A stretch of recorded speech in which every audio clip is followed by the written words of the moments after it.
Kami dari kelompok 1 yang beranggotakan 6 orang, yaitu Ahmad Johar Fahmi, absen 3, Muhammad Rendra Saputra, absen 23, Francisca Benar Afira, absen 18, Jenny Puspita Ahmadani, absen 11, Nauri Azhar Aljana, absen 29.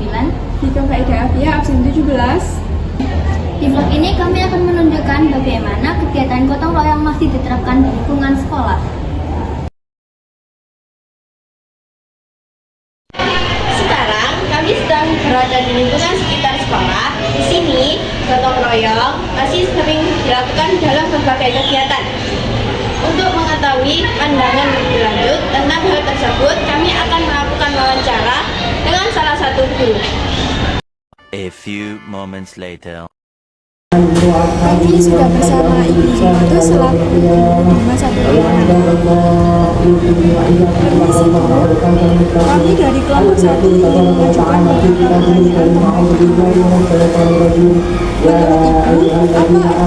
Ibu, apa arti gotong royong dalam kehidupan Menurut saya pribadi ya, gotong royong itu berarti sebuah usaha bersama, jadi bekerja sama tentunya dalam konteks hal-hal yang baik. Jadi gotong royong itu ya usaha atau melakukan sesuatu secara bersama-sama.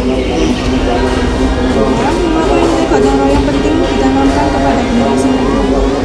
Oke, kalau menurut saya penting banget ya, bukan hanya ke generasi muda, generasi manapun itu gotong royong memang harus ditanamkan sejak dini kalau bisa gitu ya. Jadi kalau misalnya kenapa kok penting banget ditanamkan terutama pada generasi muda, karena sekarang kita tahu bahwa perkembangan dunia teknologi sangat luar biasa, bahkan ketika kita sering melihat orang duduk bareng tapi sibuk dengan HP masing-masing gitu. Nah, kenapa ini apa ya, perlu menjadi sebuah perhatian.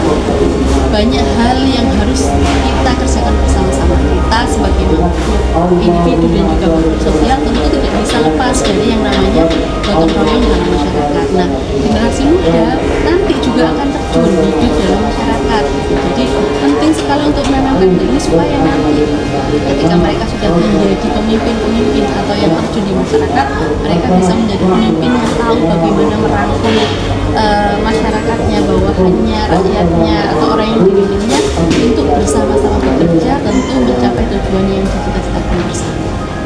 Yang ketiga, yakni contoh sikap gotong royong apa yang bisa dilakukan pelajar di lingkungan sekolah atau masyarakat. Pelajar ya, pelajar di lingkungan sekolah atau di masyarakat. Oke, seperti yang dulu tadi bilang bahwa gotong royong ini tentu konteksnya adalah sesuatu yang baik gitu ya. Misalnya gotong royong bareng-bareng contekan bersama, tentu itu bukan hal yang disarankan ya. Jadi konteks gotong royong di sini yang kita bahas adalah konteks gotong royong yang nah, misalkan kayak seperti itu di dalam kelas dan di dalam proses pembelajaran kita tentu mengerjakan sesuatu itu tidak sendiri. Ada namanya cooperative learning, bekerja secara berkelompok. Nah, itu kan contoh kecil jadi dari sikap gotong royong. Ketika kita acuh tak acuh terhadap kelompok kita, ya sudah, siapa yang kerjakan, kan itu juga sikap yang kurang baik. Nah, jadi itu contoh kecil misalnya menyelesaikan pekerjaan yang memang dibebankan oleh kelompok, kemudian membersihkan kelas, itu kan piket itu kan satu hari bukan satu orang, tapi bersama-sama, itu juga contoh gotong royong berkelompok. Selain itu apalagi ya, piket sudah ya, pada saat pembelajaran juga contoh. Kemudian mungkin banyak lah ya hal-hal lain, saling mengingatkan misalkan untuk kegiatan-kegiatan di kelas yang bisa dilakukan dan memang tidak bisa individu, harus secara bergotong royong atau mungkin itu ya kedua. Yang keempat, apa pesan dari Bu Zum agar budaya gotong royong tetap terjaga di era sekarang ini? Oke, baik. Bagaimanapun usaha kita untuk menanamkan sikap gotong royong, tentu itu tidak akan bermakna kalau tidak dimulai dari diri sendiri. Jadi pesan Bu Zum terutama untuk generasi muda, kita harus tahu dan kita harus sadar bahwa kita adalah makhluk individu dan makhluk sosial. Seindividualis apapun kita tetap butuh orang lain. Jadi kita harus sadar bahwa kita tetap butuh orang lain.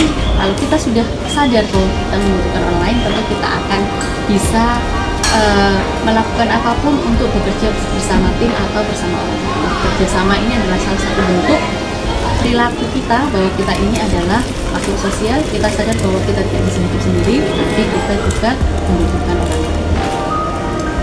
Mungkin itu.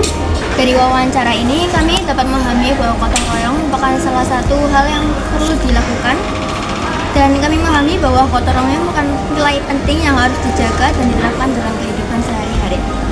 Sekian wawancara antara kelompok saya dengan Bulu.